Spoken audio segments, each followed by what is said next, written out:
Everyone goes to Pizza Joe's, and you've heard that friendly slogan for many years, and it's just as true today as it was when you first heard it. Watch the game right here on NCTV45, and then head over to Pizza Joe's. Pizza Joe's provided a grant for this podcast. Yeah, they have many great locations: State Street, Highland Avenue, Croton, and Shenango. It's your local pizza place. Everyone goes to Pizza Joe's. It's Butts Flowers in downtown Newcastle for fine gifts and more. Flowers 724-652-7727 or toll free from anywhere 1-800-443-7726. It's Butts Flowers in downtown Newcastle. Hey guys, keep watching NCTV45 for Cooking the Castle. You're going to love it.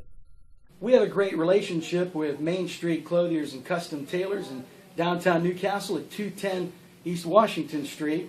And whenever you watch Focus NC, my wardrobe is furnished by Main Street Clothiers and Custom Tailors.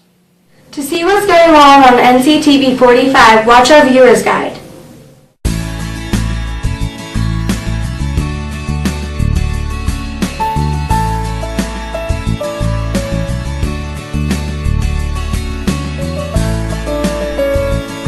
Special presentation of NCTV45.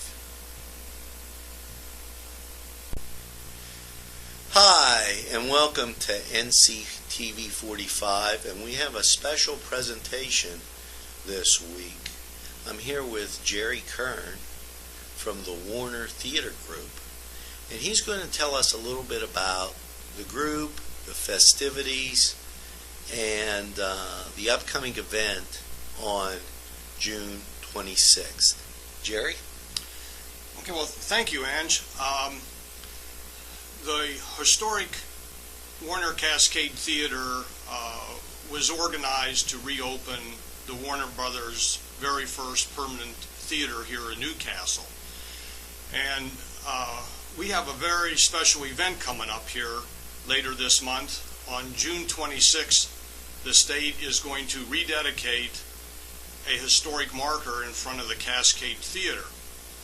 Now, it was originally dedicated a few years ago, and I attended that dedication, and it was very typical of a historic marker dedication, which means a state employee read a short statement, thanked everybody for coming, and wished everybody a safe trip home, and the whole ceremony is pretty much over 2 or 3 minutes after it begins.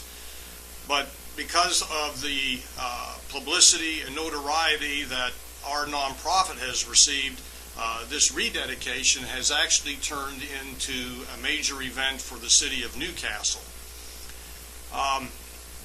The state, instead of just writing a short statement and having it read, they're going to send Andrew Masich, who's the chairman of the Pennsylvania Historical and Museum Commission. He's also the president and CEO of the John Hines History Center down in Pittsburgh. So they're basically sending their top person to come to Newcastle to conduct this rededication. In addition, there's an organization just out of Chicago called the Theater Historical Society of America. And their mission is to preserve anything that has to do with old theaters. They will be in the area, and they have asked if they could come up and witness the rededication. So they're going to bring 3 busloads, approximately 125 people. It's now likely that in downtown Newcastle on June 26th, we'll have representation from every state in the country, as well as people from Australia, England, Ireland, Canada, and France come here just to witness what's happening. Also, at the event, the county commissioners are going to be present. And the county commissioners are very excited about what our organization is doing for the city of Newcastle. They have said that what is good for Newcastle is good for the county. And since they're county commissioners, they fully support us. Our organization really recently did a online fundraiser to finance our project, and the county told us if we were successful in our fundraiser that they would match whatever we raised on our fundraiser. And since we were successful, they will attend the rededication and present us with the match. Anybody who has followed our project knows that it's our organization here in Newcastle that's rewriting the early chapters in the history of the Warner family. And we have uncovered a number of historical facts that were unknown prior to our research. We've been partnershiping with the Lawrence County Historical Society, and they've just informed us that they have uncovered another very interesting fact about the Warner Brothers when they were here in Newcastle and opened up their first theater. And on the 26th, the Historical Society will be present, and they're going to make this information public. And so I would highly recommend that anybody who's in the area stop by. The dedication is going to be between 4:30 and 5 o'clock. It's outside, it's absolutely free, and we're anticipating that this story will be covered nationwide, so come down and join us and be part of history. Mark Mangy, who is the head of the Youngstown Symphony and Powers Auditorium, has been in contact with us, and we're anticipating his presence as well. Another thing I would just like to mention is where our project is right now. We have hired Eccles Architecture to draw up floor plans for us. And Eccles Architecture is the same firm that the Warner Brothers approached in 1907 and asked them to draw up floor plans for their vaudeville theater. So once again, we're doing something that's in a historic tradition that's very interesting for an organization to be involved in. Once our board has approved these floor plans, then we will be starting an additional fundraising campaign to complete the build-out of the theaters that the Warner Brothers had when they were here in Newcastle. We're anticipating to replicate the two Nickelodeons that they had. They actually had two Nickelodeons. One was for the common people that they charged a nickel, and right next door to it was a second Nickelodeon that they charged a quarter. They referred to that as their Gentry Theater. It was more upscale. You would see the same movies in both Nickelodeons, but in the Nickelodeon that was for the common person, all you saw there was 99 wooden folding chairs, a projector on a stand, and then we surmised they had a sheet that they showed the movies on. But for a quarter, even though you saw the same movie, you had cushion chairs. The theater was better lit, and the Warner family brought their pump organ from their house in Youngstown and put it in this theater. And we believe they also had a piano, and they played music scores on the piano while the silent movies were running. But before the movies would show, and if they were showing more than one movie, in between the movies, they would have live entertainment in the Gentry Theater. And a live entertainment could be the pump organ, or it could simply be they may have a young boy playing a violin, but whatever they did, it would be live entertainment. So we invite everyone to join us in our little crusade here and to be involved. This is a community project. It's going to be researched, financed, and built by the local community, and when it's complete, it will primarily service the local community. So once again, we invite everybody to be with us on February 2nd of next year, 2015.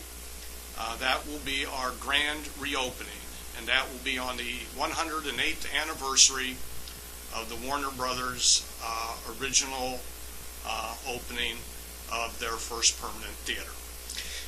Is there any way to tell what the first movie shown there was?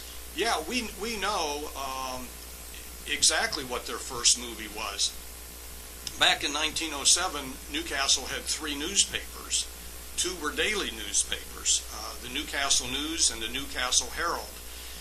And on February 1st, 1907, both papers ran an ad which advertised the grand opening of the Cascade Theater, and they both mentioned that the movie to be shown was The Great Train Robbery. That movie has survived. It exists to this day, and on our reopening, we will be showing that exact same movie. That's fantastic. That's absolutely fantastic. Now, as the theaters sit, before you would enter from the street, which one was the gentry and which one was for the common folk, do you know? Yes, back in 1907, if you were looking at the theaters standing on South Mill Street, the theater to your right would be the theater that was for the common people. Closest to the river. Closest to the river. And surprising, and it's interesting that they did this. The most common form of entertainment back in the day was vaudeville theater. And what the Warner Brothers did was to ensure themselves that their little project would be successful. Upstairs from the 2 Nickelodeons, they built a vaudeville theater. So really back in 1907, they actually had a triplex. So you didn't even hear these words triplex until probably in the last decade or so. But they understood the economic value of hedging yourself, but also being involved in something that at that time, the Nickelodeons, the movies, were state-of-the-art. That was your high-tech back in 1907. Now, you'll just have the 2 theaters on the bottom, is that correct? That's correct. We've leased 2,500 square feet on the first floor.